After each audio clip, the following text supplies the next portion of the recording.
नमस्कार। न्यूज़ 18 के digital platform पर आप जुड़े हुए हैं। आपके साथ मैं हूं ललित प्रजापति।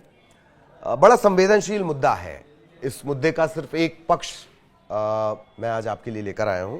अगर आपकी दिलचस्पी होगी, अगर आपको लगता है कि आनंद सिर्फ 59 सेकंड में नहीं आता है, तो आप कमेंट्स में बताइएगा।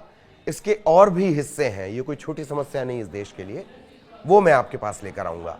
खैर, जनताना अदालत के नाम पर जल्लाद हो जाने वाले, 4 दशकों में इस देश के 17,000 निर्दोषों की जान लेने वाले, देश की आत्मा को आंतरिक आग में झुलसा देने वाले, वीर जवानों की पार्थिव देह पर नंगा नाच करने वाले, झूठे आरोप लगाकर भोले भाले आदिवासियों को टुकड़े टुकड़े करने वाले, गोल बिंदी लगाकर जल जंगल जमीन के नाम पर भ्रम फैलाने वाले, दिल्ली में बैठकर दंतेवाड़ा की भलाई का ढोंग करने वाले, दुनिया की सबसे बड़ी जमहूरियत से खुद को बड़ा बताने वाले अब ये कह रहे हैं कि बातचीत के रास्ते से हल निकाला जाए।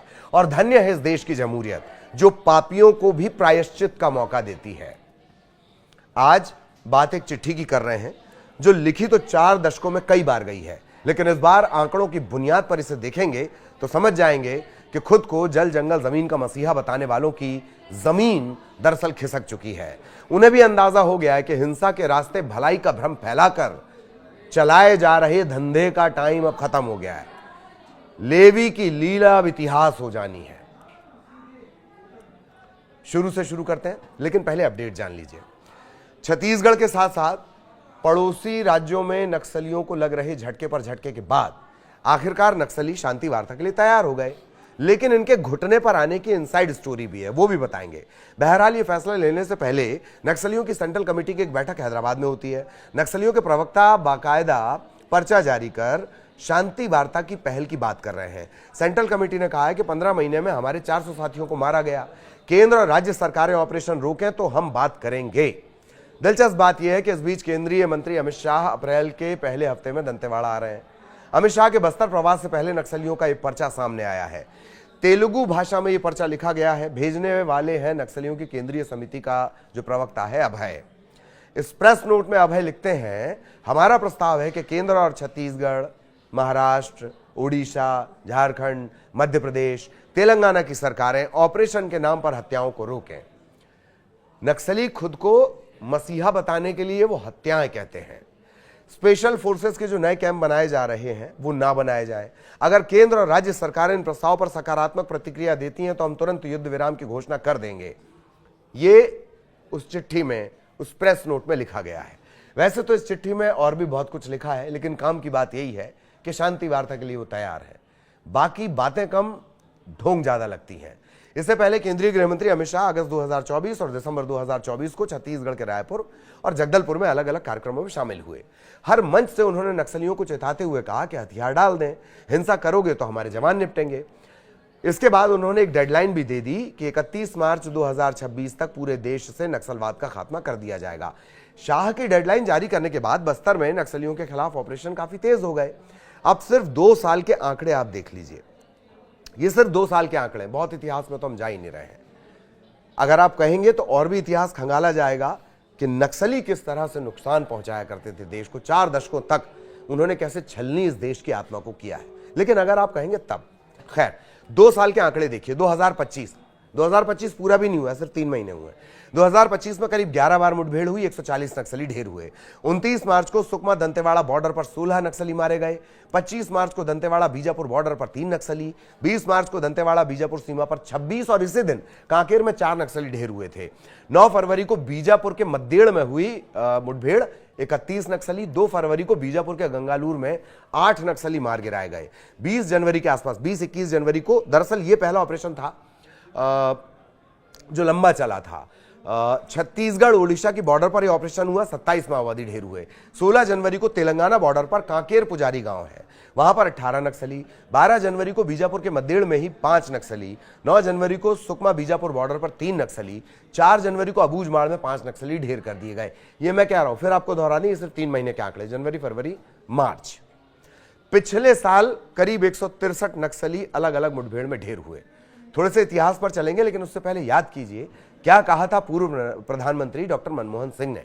उन्होंने ये कहा था, देश के सामने आतंकवाद बड़ी चुनौती, आतंकवाद से एक बड़ी चुनौती है नक्सलवाद। तब रेड कॉरिडोर इसे कहा जाता था। किसी दौर में नक्सलियों का आतंक भारत के नक्शे पर रेड कॉरिडोर के नाम से जाना जाता था। अब आलम यह है कि अति संवेदनशील जिलों की संख्या घटकर 6 पर आ गई है। अभी जब मैं आपको आंकड़े दिखा रहा था, तब एक बड़ी दिलचस्प बात याद आई। एक बहुत बड़ा पावर नक्सलियों का हुआ करता था TCOC, tactical counter offensive campaign. जून तक नक्सली इतने उत्पाती हो जाया करते थे कि उन इलाकों में जो सुरक्षा बल के जवान है वो तो बहुत दूर की बात है, सिविलियंस उन इलाकों में नक्सली हिसाब से जो संवेदनशील इलाके, वहां जाने में डरते थे, गांव वाले तक। TCOC इसे कहा जाता था। यह पहली बार है जब इसी TCOC के दौरान, यह ऋतु परिवर्तन का वक्त होता है, यह ऋतु परिवर्तन का वक्त होता है, और नक्सली चूंकि उन जंगलों के ज्यादा जानकार हैं, लिहाजा वो जो हमारे जवान हैं पैरामिलिट्री फोर्सेस के, उन्हें ट्रैप करके मारा करते थे। यह पहली बार हुआ है इस देश में 4 दशकों में जब TCOC, जो नक्सलियों का सबसे बड़ा पावर था, वो उनकी सबसे बड़ी मुसीबत बन गया। इसी TCOC के महीने के दौरान सबसे ज्यादा नक्सली मारे गए, 163 पिछले बार, और पिछले साल, और इन 3 महीनों में 140 नक्सली ढेर हुए हैं। खैर, वापस आते हैं। हिंसा के रास्ते समानता का ढोल पीटने वालों का दिल जो है वो यूं ही नहीं बदल गया है। वो सरकारी आंकड़े भी जान लीजिए जो इस हृदय परिवर्तन का आधार बने हैं। 1 अप्रैल को साझा की गई सरकारी जानकारी के हिसाब से अब वामपंथी उग्रवाद से अति प्रभावित जिले, इनकी संख्या 12 से घटकर 6 रह गई है। नक्सलवाद से प्रभावित कुल जिलों की संख्या 38 थी, इसमें अति प्रभावित थे 12, अब बचे हैं 6। इसके अलावा डिस्ट्रिक्ट ऑफ कंसर्न यानी अति प्रभावित की जो संख्या थी वो एक अति संवेदनशील और एक अति प्रभावित और एक है प्रभावित। बहुत जो सेंसिटिव थे वो जो अति प्रभावित है, जहां अभी भी मुसीबत है, और इसके अलावा जो प्रभावित है, जहां पर नक्सलियों का दखल है। स्लीपर सेल तक अभी हम नहीं गए, अभी यहीं पर है। तो अति प्रभावित जिलों की संख्या 9 थी, वो घटकर 6 हो गई है। इसके अलावा प्रभावित जिलों की संख्या ये करीब 17 थी, वो अब घटकर 6 पर आ गई है, यानी तीनों 6 पर आ गई। अब जो अति संवेदनशील जिले बचे हैं वो जान लीजिए। छत्तीसगढ़ के सबसे ज्यादा इसमें 4 जिले, बीजापुर है, कांकेर है, नारायणपुर है, सुकमा है। पश्चिम बंगाल का 1 जिला है, झारखंड का 1 जिला है, पश्चिमी सिंहभूम, और महाराष्ट्र का 1 जिला इसमें शामिल है, गढ़चिरौली। ये गढ़ हुआ करता था नक्सलियों का। अभी यहां पर मूवमेंट नहीं बन पाया है, बाकी अबूझमाड़ तक में मूवमेंट बना हुआ है। जो हिड़मा का गांव है पुवर्ती, वहां से बस सेवा शुरू कर दी गई है। लेकिन मैं फिर कह रहा हूं, डिटेल में जानना हो तो आपको कमेंट में मुझे बताना होगा। खैर, कुल 38 अति प्रभावित जिलों में से अब सिर्फ 6 जिले बचे हैं। इसमें आंध्र प्रदेश का अल्लूरी सीताराम राजू है, मध्य प्रदेश का बालाघाट है, ओडिशा का कालाहांडी, कंधमाल और मलकानगिरी है, तेलंगाना का भद्रादी कोठागुडेम है। प्रभावित जिलों की बात 17 से घटकर ये भी 6 पर आ गए। इसमें कौन कौन से? दंतेवाड़ा के, छत्तीसगढ़ का दंतेवाड़ा है, गरियाबंद है, मोहला, मानपुर, अंबागढ़, चौकी इसमें शामिल है। झारखंड का लातेहार है, ओडिशा का नुआपाड़ा है, और तेलंगाना का मुलुगु इसमें शामिल है। एक बात ये भी ध्यान रहे, अब इसका दूसरा पहलू भी है। एक पहलू तो हमने आपको बता दिया, यह भी ध्यान रहे कि थ्योरी और प्रैक्टिकल में वही फर्क है जो नेताओं के वादों और जमीन पर उनके उतरने में होता है। ऐसा बोलने की जरूरत इसलिए पड़ी क्योंकि नक्सलवाद एक विचारधारा है। खैर, अगर आप नक्सलवाद की गहराई में जाना चाहते हैं, बस्तर के दौरे पर दहशत का आलम सुनना चाहते हैं, जो खुद मेरा करीब से देखा हुआ है, मेरे जैसे और भी जर्नलिस्ट का देखा हुआ है, नक्सलवाद को कैसे 4 दशक तक नक्सलवाद भारत भूमि का दाग बना रहा, ऐसे तमाम पहलू अगर आपके मन में है तो कमेंट करके बताइएगा, फिर और वीडियो लेकर आएंगे। वरना आनंद 59 सेकंड में भी आ ही जाता है, उसकी भी बहुत सारे लोगों को आदत है। एक और पहलू यह है कि दावा किया जा रहा है कि यह नक्सलियों की चाल भी हो सकती है।